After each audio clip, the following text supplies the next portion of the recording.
Hello viewers, welcome back to my channel online classes.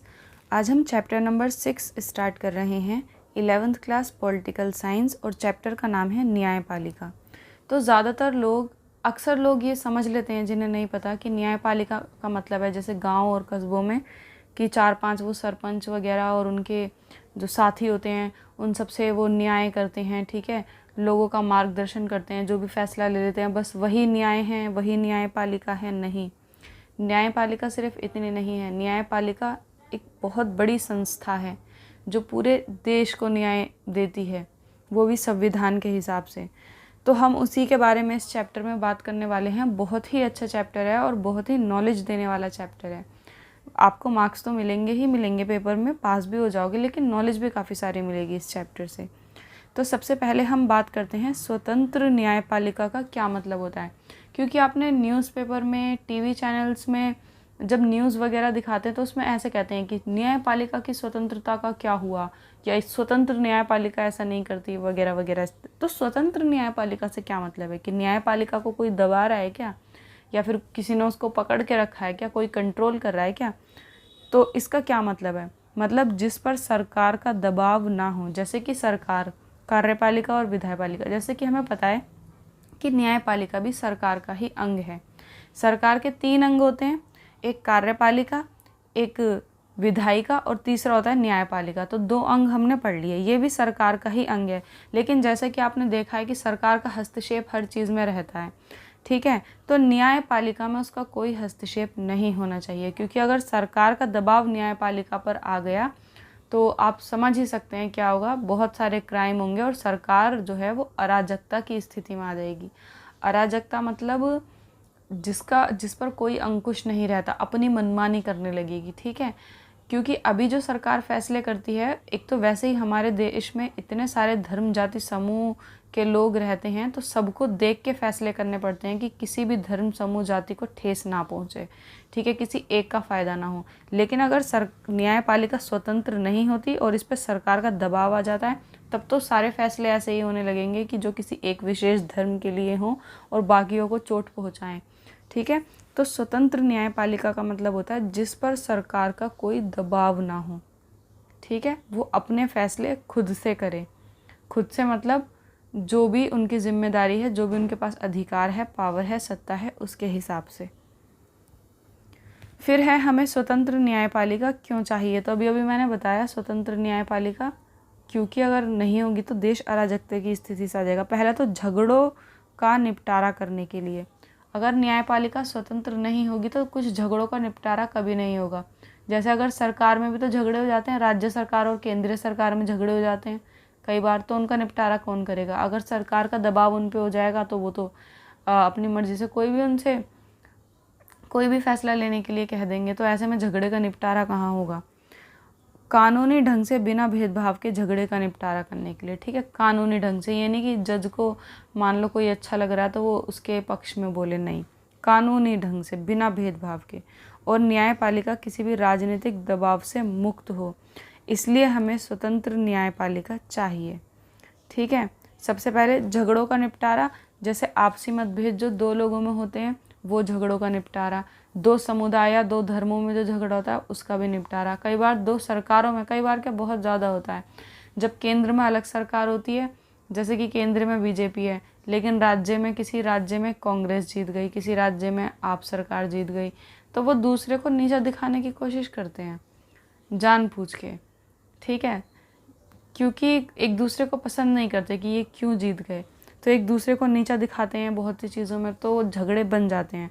तो उन झगड़ों का भी निपटारा करने के लिए न्यायपालिका का स्वतंत्र होना ज़रूरी है। दूसरा, कानूनी ढंग से बिना भेदभाव के झगड़े का निपटारा, मतलब हमारे कानून में, हमारे संविधान में जिसके लिए जो दंड दिया गया है, जिसके लिए जो सज़ा लिखी गई है और किस किस का कैसे फैसला करना है, सब उसमें लिखा हुआ है।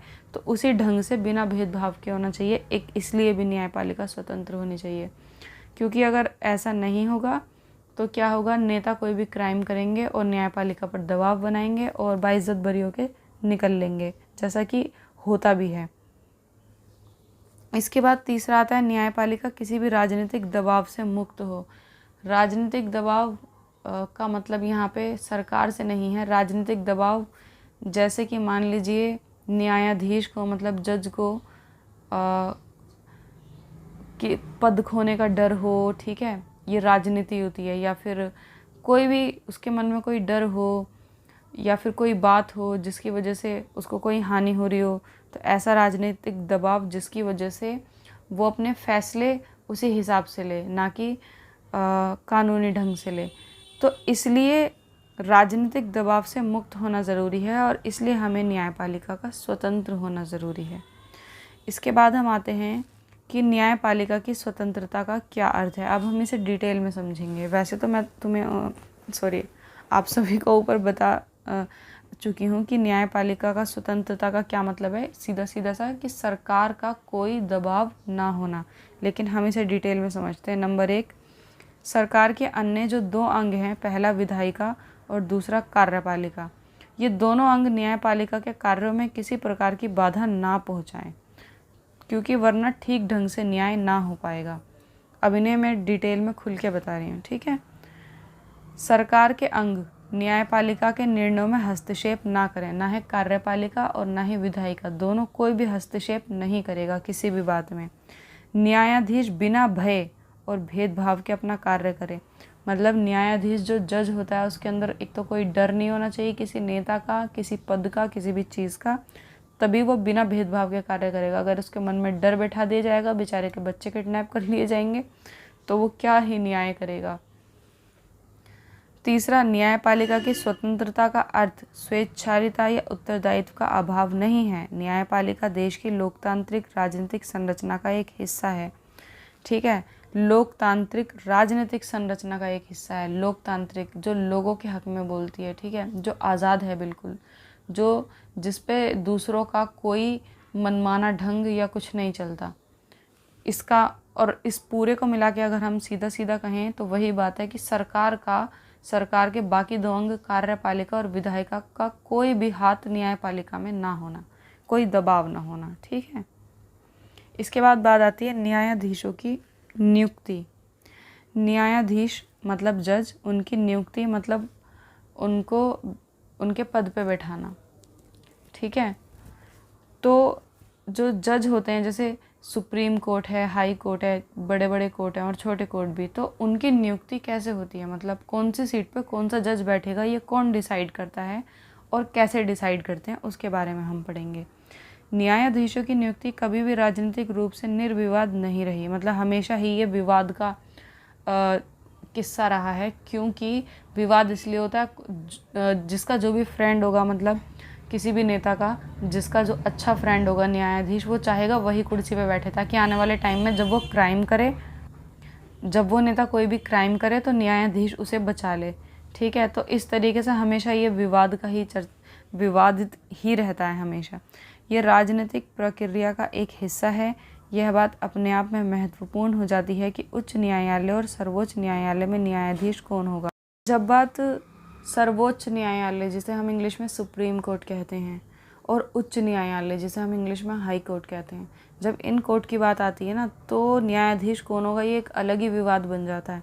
बिकॉज दोनों ही बड़े न्यायालय हैं और जितने भी नेताओं के केस होते हैं ना, और जितने भी राज्य सरकार और केंद्र सरकार के बीच जो लड़ाई के केस होते हैं, वो सब सर्वोच्च न्यायालय में ही जाते हैं। तो इसलिए ज़्यादा विवाद का टॉपिक हो जाता है ये कि कौन न्यायाधीश बनेगा, क्योंकि हर कोई अपना भला चाहता है, ठीक है। सर्वोच्च न्यायालय और उच्च न्यायालय के अन्य न्यायाधीशों की नियुक्ति राष्ट्रपति भारत के मुख्य न्यायाधीश की सलाह से करता है। क्या समझे? सर्वोच्च न्यायालय मतलब जो सुप्रीम कोर्ट है, और उच्च न्यायालय मतलब जो हाई कोर्ट है, ठीक है। और अन्य न्यायाधीशों की नियुक्ति बाकी सब राष्ट्रपति भारत के मुख्य न्यायाधीश की सलाह से करता है। कौन करता है? राष्ट्रपति करता है, लेकिन उसमें जो मुख्य न्यायाधीश होता है, मेन जो जज होता है, उसकी सहमति से ही करता है। मतलब कहेगा तो राष्ट्रपति ही बिठाने के लिए, लेकिन न्यायाधीश की जो मुख्य न्यायाधीश है उसकी सलाह लेनी बहुत ज़रूरी है। इसका अर्थ ये हुआ कि नियुक्तियों के संबंध में वास्तविक शक्ति मंत्रिपरिषद के पास है। मतलब उससे तो सिर्फ पूछना है, उससे तो हाँ करा ही लेंगे। मतलब एक्चुअल शक्ति किसके पास है? मंत्रिपरिषद के पास। मंत्रिपरिषद कौन होती है? मैंने आपको पिछले विधायिका वाले चैप्टर में बताया था, फिर से बता देती हूँ। पीएम, प्राइम मिनिस्टर और उसके जितने भी मंत्री होते हैं, ठीक है, जो सत्ता में होते हैं, वो होती है मंत्रिपरिषद। अभी यहाँ पे मैं डिटेल में नहीं बता रही, बहुत लंबा टॉपिक है। तो मतलब हम कह सकते हैं जो सत्ता में पार्टी होती है, जैसे अभी पूरे देश में बीजेपी पार्टी है, तो उन्हीं की मंत्रिपरिषद है, ठीक है। उनके जितने भी मेन मंत्री होंगे वो सब, और प्राइम मिनिस्टर, उन सब से मिलके बनती है मंत्रिपरिषद। तो हम कह सकते हैं कि ये जितना भी ये न्यायाधीशों को नियुक्त करने का जो मामला है वो मंत्रिपरिषद के हाथ में होता है, क्योंकि राष्ट्रपति की देखरेख में ये होता है। तो मतलब इनडायरेक्ट मंत्रिपरिषद के हाथ में ही होता है, लेकिन न्यायाधीश से भी पूछा जाता है। फिर मुख्य न्यायाधीश से सलाह का क्या महत्व है? तो मैं भी यही सोच रही थी कि जब सब कुछ मंत्रिपरिषद के हाथ में ही है तो फिर उससे बेचारे से पूछा भी क्यों जाता है? तो यहाँ पूछ लेना ही काफ़ी है। भारत के मुख्य न्यायाधीश की नियुक्ति के मामले में वर्षों से परंपरा बन गई है कि सर्वोच्च न्यायालय के सबसे वरिष्ठ न्यायाधीश को इस पद पर नियुक्त किया जाएगा। मतलब काफ़ी सालों से तो ये हो रहा है कि जो सबसे वरिष्ठ मतलब सबसे ज़्यादा, जैसे सबसे अच्छा या सबसे ऊंचा जो न्यायाधीश होता है पूरे देश का, और जो सबसे ज़्यादा एजेड होता है, जो न्याय करते करते बहुत एजेड हो चुका है, बहुत बड़ा हो चुका है, पद में बड़ा हो चुका है, हर तरीके से बड़ा हो चुका है, उसको ही नियुक्त कर दिया जाता है। ये बहुत सालों से चला आ रहा है, लेकिन इस परंपरा को 2 बार तोड़ा भी गया है। एक 1973 में 3 वरिष्ठ न्यायाधीशों को छोड़कर न्यायमूर्ति A.N. रे को भारत का मुख्य न्यायाधीश घोषित किया गया था, नियुक्त किया गया था, ठीक है। जबकि 3 वरिष्ठ न्यायाधीशों को छोड़ दिया गया, ये नए थे, इनको कराया गया। लेकिन ज़्यादातर क्या होता है कि जो वरिष्ठ न्यायाधीश होते हैं उनको ही सुप्रीम कोर्ट और हाई कोर्ट का जज बना दिया जाता है। फिर 1975 में भी एक बार हुआ था कि न्यायमूर्ति H.R. खन्ना को पीछे छोड़ते हुए न्यायमूर्ति M.H. बैग की नियुक्ति की गई थी। मतलब न्यायमूर्ति H.R. खन्ना पुराने थे, उनको नहीं लिया गया, जबकि ये नए थे, इनको ले लिया। तो 1-2 बार ऐसा भी हुआ है हमारे देश में, लेकिन ज़्यादातर क्या होता है कि जो वरिष्ठ होते हैं उनको ही बना दिया जाता है। लेकिन आपको ये पता चल गया कि सब कुछ मंत्रिपरिषद के हाथ में ही रहता है, और बाकी जो मुख्य न्यायाधीश होती है उसकी सलाह ली जाती है। इसके अनुसार सर्वोच्च न्यायालय का मुख्य न्यायाधीश अन्य 4 वरिष्ठतम न्यायाधीशों की सलाह से कुछ नाम प्रस्तावित करेगा। जैसे कि मंत्रिपरिषद ही डिसाइड करेगी कि कौन बनेगा कौन नहीं, लेकिन जो मुख्य न्यायाधीश होगा वो अपनी मर्ज़ी से कोई 4 नाम मतलब सजेस्ट कर देगा कि अगर इन चारों में से कोई लेना है तो ले लो, और इसी में से राष्ट्रपति नियुक्तियां करेगा, ठीक है। जो वो 4 सजेस्ट करेगा ना, उसमें से ही नियुक्ति करेगा। इस प्रकार सर्वोच्च न्यायालय ने नियुक्तियों की सिफारिशों के संबंध में सामूहिकता का सिद्धांत स्थापित किया। अब तो आपको लग रहा है ना कि हाँ, मुख्य न्यायाधीश की भी कोई वैल्यू है, मतलब वो खुद ही सजेस्ट करेगा 4 न्यायाधीश, फिर उसमें से ही किसी एक को मंत्रिपरिषद को चूज़ करना पड़ेगा, लेकिन चूज़ मंत्रिपरिषद ही करेगी, लेकिन उसमें से ही तो चूज़ करेगी जो कि खुद मुख्य न्यायाधीश सजेस्ट करेगा, ठीक है। तो वो अपने फेवरेट 4 सजेस्ट कर देगा, फिर उसमें से मंत्रिपरिषद और जो उस टाइम जो भी राष्ट्रपति होगा वो देखेंगे कि किसको बनना है। इसके बाद हम आते हैं यहाँ न्यायाधीशों को पद से हटाना। अभी तो हमने बात करी थी नियुक्ति की कि उन्हें पद पे बिठाना, अब है पद से हटाने की बात कि पद से कौन हटा सकता है। तो देखो, मंत्रिपरिषद न्यायाधीश को पद पे बिठा तो सकती है लेकिन हटा नहीं सकती, ठीक है।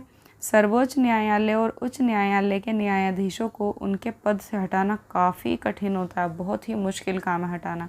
हटाने से पहले वजह बतानी पड़ेगी कि आखिर क्या वजह है कि हटा रहे हो, ठीक है। कौन सा क्राइम कराया उसने, क्या कराया, सब बताना पड़ेगा। तो इतना आसान नहीं है एक जज को गलत ठहराना, ठीक है। न्यायाधीश के विरुद्ध आरोपों पर संसद के एक विशेष बहुमत की स्वीकृति ज़रूरी होती है। मतलब मान लो अगर मन बना भी लिया है किसी जज को हटाने का, तो संसद में इस पे बहस होती है, ठीक है। संसद में बहुमत चाहिए होता है, मतलब संसद में जितने भी 543 सांसद होते हैं ना, उनमें से बहुमत मतलब जो जैसे हटाना चाहते हैं तो 50% से ज़्यादा लोग इस की तरफ होने चाहिए कि हम सब इसको हटाना चाहते हैं, और उन पे आरोप लगे होने चाहिए, वो आरोप सिद्ध होने चाहिए, तब जाके वो हटता है, और ये काफ़ी मुश्किल काम होता है। जब तक संसद के सदस्यों में आम सहमति ना हो तब तक किसी न्यायाधीश को हटाया नहीं जा सकता। मतलब ऐसे नहीं कि प्राइम मिनिस्टर ने कह दिया तो हट जाएगा या राष्ट्रपति ने कह दिया तो हट जाएगा, नहीं। सांसद सब आपस में बहस करेंगे, सब अपनी अपनी राय रखेंगे, ठीक है। फिर जिन सांसदों की राय ज़्यादा होगी, जिसकी वोट ज़्यादा होगी, वही जीतेगा, हाँ वाला या ना वाला। जहाँ उनकी नियुक्ति में कार्यपालिका की महत्वपूर्ण भूमिका होती है, वहीं उनको हटाने की शक्तियाँ विधायिका के पास होती है। तो हम कह सकते हैं जब नियुक्ति होती है तब तो ज़्यादा महत्वपूर्ण भूमिका किसकी होती है? कार्यपालिका की। कार्यपालिका से यहाँ मतलब है कि राष्ट्रपति की ज़्यादा भूमिका होती है। लेकिन जब हटाया जाता है तो विधायिका की भूमिका आती है, मतलब सांसदों की, ठीक है। लगाने पर मंत्रिपरिषद और राष्ट्रपति, लेकिन जब हटाते हैं तब विधायिका। और अगर आपको ये शब्द समझ में नहीं आ रहे, विधायिका, मंत्रिपरिषद, ये सब तो मैंने फर्स्ट चैप्टर और सेकंड चैप्टर में बहुत अच्छे से समझाया है। अगर आपने वो वीडियोस देखे हैं या पढ़े हैं वो चैप्टर तो आपको पक्का समझ में आएंगे, क्योंकि ये इतने छोटे टॉपिक नहीं है, इन पर पूरा चैप्टर बना हुआ है। तो एक बार प्लीज़ फर्स्ट चैप्टर विधायिका और कार्यपालिका वाला चैप्टर ज़रूर पढ़िए, तभी इस चैप्टर के कुछ चीज़ें आपको समझ में आएंगी। इसके बाद हम आते हैं न्यायपालिका की संरचना। न्यायपालिका की संरचना कैसी है, मतलब न्यायपालिका कैसे काम करती है, कहाँ कैसी होती है, उसके बारे में हम बात करेंगे। जैसे हम कहें स्कूल की संरचना तो हम कहेंगे कि स्कूल में 60 कमरे होते हैं, ठीक है। 12th A से शुरू होता है, फिर 12th B होता है, फिर 11th आ जाती है, फिर 10th वाले कमरे आते हैं, फिर छोटे बच्चों वाले आते हैं। ऐसे मतलब हम पूरा ढांचा बताते हैं ना उसका। वैसे ही हमें न्यायपालिका की संरचना बतानी है। तो भारत में न्यायपालिका की संरचना पिरामिड की तरह होती है। पिरामिड की तरह मतलब ऐसे ट्रायंगल टाइप होता है ना पिरामिड। पिरामिड की तरह हम क्यों कह रहे हैं? पिरामिड की तरह इसलिए कि ऊपर का हिस्सा कम है, फिर नीचे का हिस्सा ज़्यादा है, उसके नीचे का हिस्सा और ज़्यादा है। मतलब ऊपर जो न्यायालय है वो सिर्फ एक है, फिर जो उसके नीचे न्यायालय हैं वो बहुत सारे हैं, फिर उसके नीचे बहुत सारे हैं, बहुत सारे।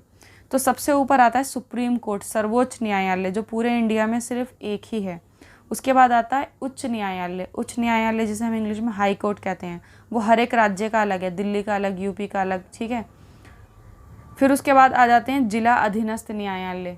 वो हर ज़िले में होते हैं, लेकिन कहीं कहीं ऐसा होता है जैसे गांव वगैरह होते हैं, तो ये होने तो चाहिए हर ज़िले में, लेकिन हमारे देश में हर ज़िले में नहीं है, किसी ज़िले में है और कहीं ऐसे गांव के लोग परेशान रहते हैं, वो किसी और ज़िले के जाके वहाँ पे मतलब अगर उनको काम होता है कुछ तो उसमें जाके वो न्याय की मांग करते हैं।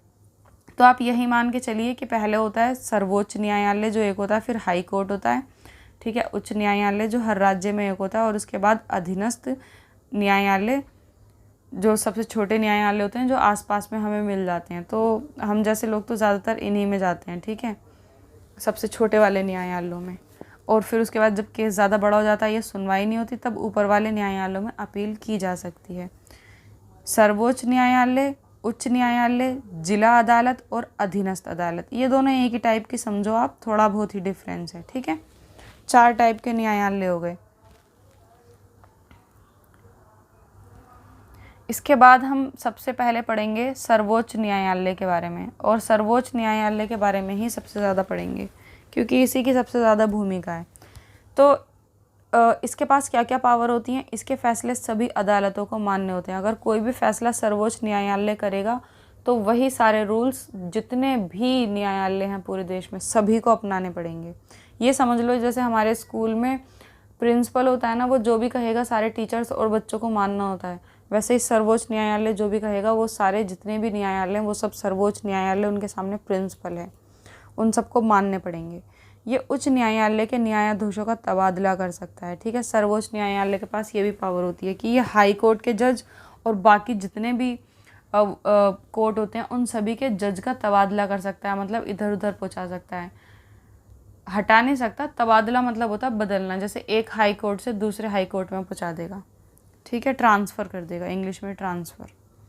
यह किसी अदालत का मुकदमा अपने पास मंगवा सकता है, जैसे किसी और अदालत में केस चल रहा है, अगर सर्वोच्च न्यायालय ने कह दिया कि वो केस उठा के यहाँ लाओ हम खुद देखेंगे, तो वो दूसरा जो न्यायालय है वो मना नहीं कर सकता, उसको भेजना पड़ेगा। ये किसी एक उच्च न्यायालय में चल रहे मुकदमे को दूसरे उच्च न्यायालय में भिजवा सकता है। जैसे मान लो एक कोर्ट ठीक से सुनवाई नहीं कर रहा और उसने अपील लगा दी सर्वोच्च न्यायालय में, तो अगर सर्वोच्च न्यायालय ये कह दे कि इस केस को यहाँ से दूसरे न्यायालय में ले जाओ तो उसको ले जाना पड़ेगा, ठीक है। तो केस को भी ट्रांसफ़र करवा सकता है प्लस जज को भी ट्रांसफ़र करवा सकता है, ठीक है। इसके बाद आते हैं हम इसके क्षेत्राधिकार पर। क्षेत्राधिकार का क्या मतलब है कि इसे क्या क्या पावर्स मिली हुई हैं और कहाँ कहाँ इसके अधिकार हैं। तो सबसे पहले हम बात करते हैं मौलिक अधिकार की। मौलिक अधिकार का अर्थ है कि कुछ मुकदमों की सुनवाई सीधे सर्वोच्च न्यायालय कर सकता है। ऐसा होता है ना कि जैसे छोटे मोटे केस या ज़्यादातर चीज़ों के लिए अधीनस्थ और जिला न्यायालय बने हुए हैं, वहाँ पे सारे केस चलते हैं, लेकिन कुछ केस ऐसे होते हैं जिसमें हम सीधे सर्वोच्च न्यायालय में जा सकते हैं। ऐसे मुकदमों में पहले निचली अदालतों में सुनवाई ज़रूरी है। जब निचली अदालतों वाले उस केस को ठीक से नहीं करते तो हम सीधे सर्वोच्च न्यायालय में जा सकते हैं। केंद्र और राज्यों के बीच होने वाले विवादों को सुलझाता है, ठीक है।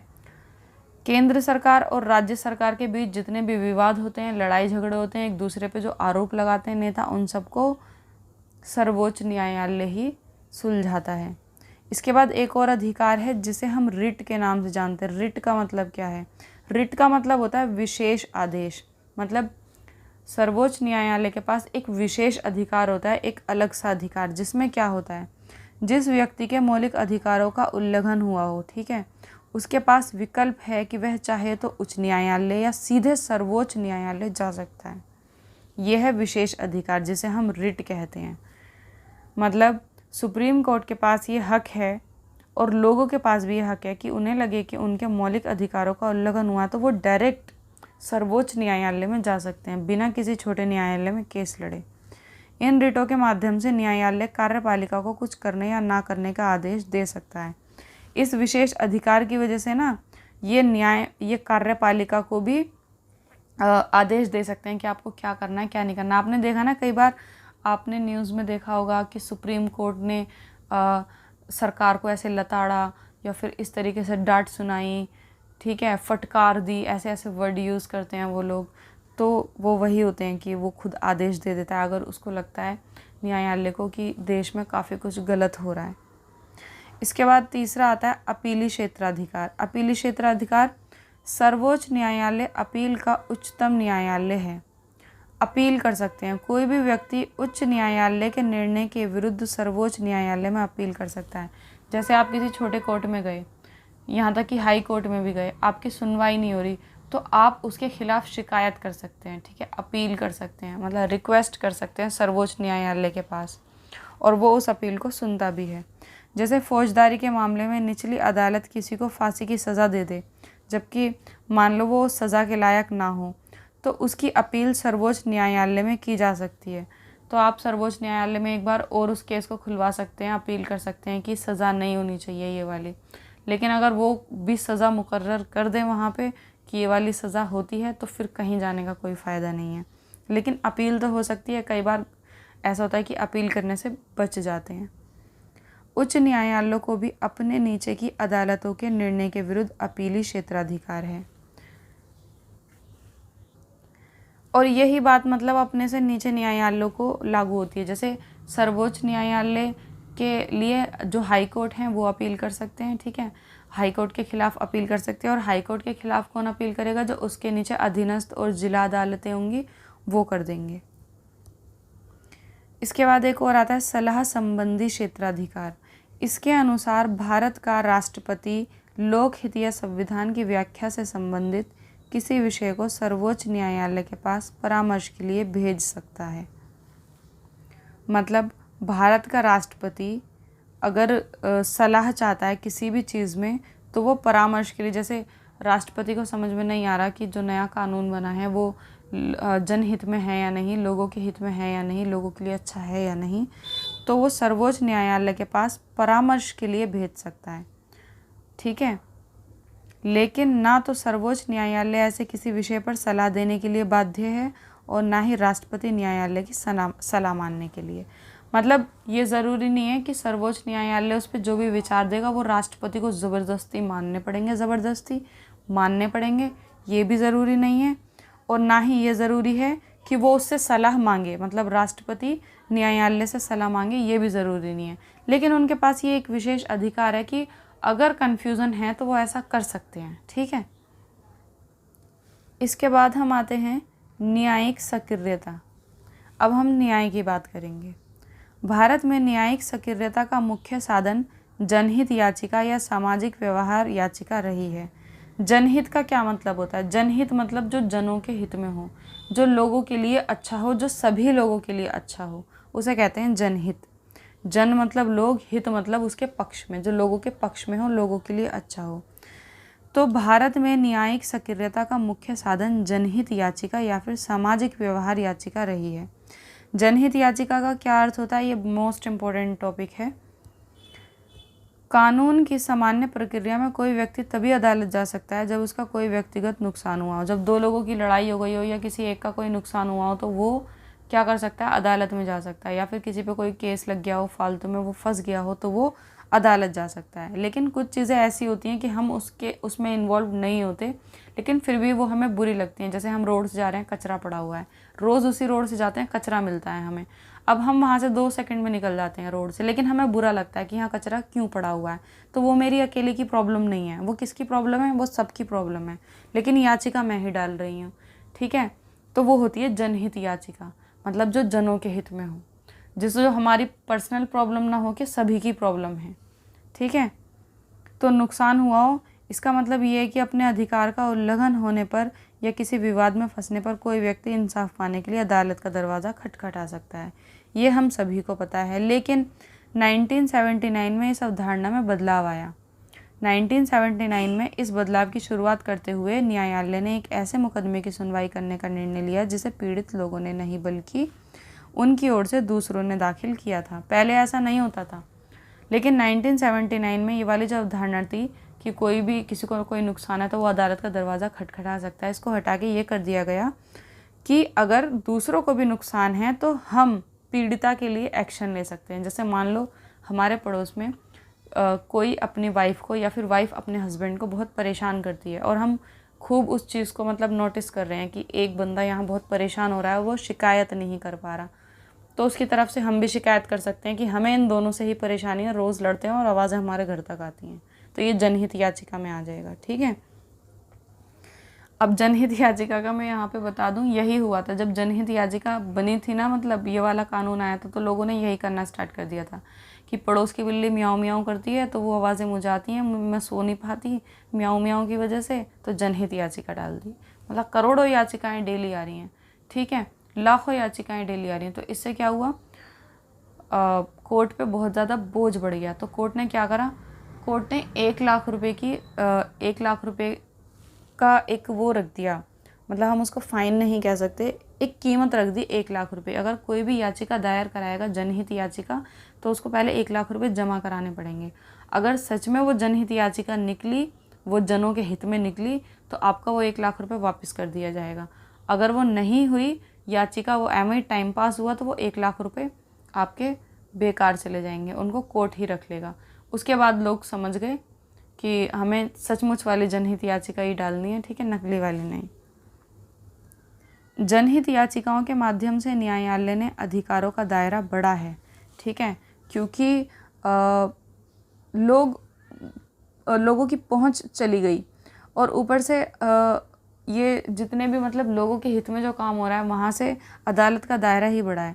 जनहित याचिकाओं की बढ़ती संख्या और सक्रिय न्यायपालिका के विचार का एक नकारात्मक पहलू भी है। अब हम इसको बहुत अच्छा मान रहे हैं। नकारात्मक पहलू ये है कि ये सड़कें साफ़ करवाना, रोड साफ़ करवाना और ये सारे काम देखना, ये सरकार का काम है, न्यायपालिका का नहीं। अब आप कहेंगे ये भी तो सरकार का ही अंग है। हाँ, सरकार का अंग है, लेकिन ये कार्यपालिका और विधायिका का काम है। ठीक है, ये खास तौर पे विधायिका का ही काम है, ये न्यायपालिका का काम नहीं है। इससे न्यायालयों में काम का बोझ बहुत ज़्यादा बढ़ गया है। मतलब इतने सारे केस होते हैं, उनके बीच में याचिका भी लो। न्यायालय उन समस्याओं में उलझकर रह गया जिसे कार्यपालिका को हल करना चाहिए।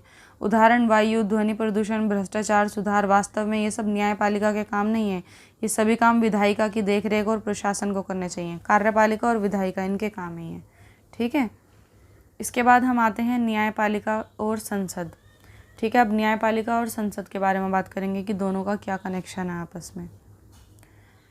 संसद हमारे देश की जो विधायिका है ना, उसे ही संसद कहते हैं। ठीक है, न्यायपालिका ने अधिकार के मुद्दे पर तो सक्रियता दिखाई ही है, राजनीतिक व्यवहार बर्ताव से संविधान को ठेंगा दिखाने की प्रवृत्ति पर भी अंकुश लगाया है।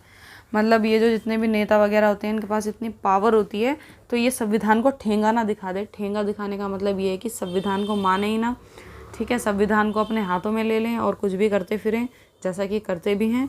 तो उसमें न्यायपालिका ने काफ़ी अच्छा रोल प्ले किया है, क्योंकि न्यायपालिका किसी भी कभी भी किसी पे भी किसी भी नेता पे झपट्टा बोल देती है, ठीक है।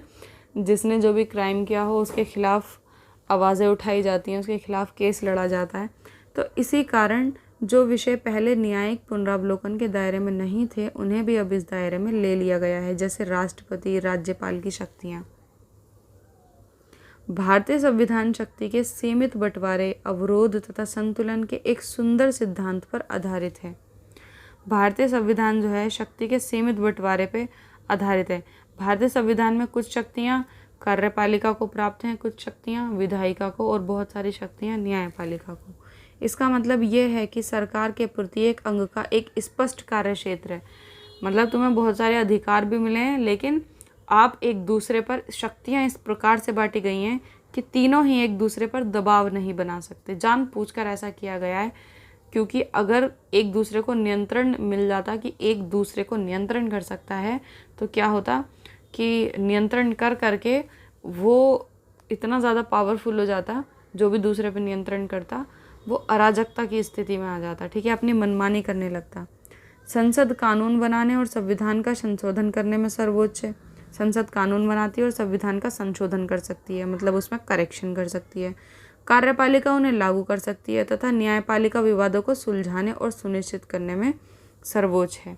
न्यायपालिका क्या करती है? विवादों को सुलझाती है और उन्हें ठीक करती है कि क्या बनाए गए कानून संविधान के अनुकूल हैं भी या नहीं। और जैसे कि कार्यपालिका कानूनों को लागू करती है, विधायिका बनाती है, तो लास्ट वो कानून इनके पास ही आता है, न्यायपालिका के पास। न्यायपालिका देख सकती है कि अगर वो कानून लोगों के हक में नहीं है, जनहित में नहीं है, तो वो उस पर पुनर्विचार के लिए भेज सकती है, उस कानून को खारिज कर सकती है, कुछ भी कर सकती है। इस स्पष्ट कार्य विभाजन के बावजूद संसद और न्यायपालिका और कार्यपालिका के बीच टकराव भारतीय राजनीति की विशेषता रही है। इतना सब कुछ होने के बाद भी तीनों में खूब लड़ाइयाँ बचती रहती हैं, ठीक है। इसी के साथ आपका ये चैप्टर कंप्लीट हो गया है। आई होप आपको चैप्टर समझ में आया होगा। मिलते हैं नेक्स्ट वीडियो में। Bye guys.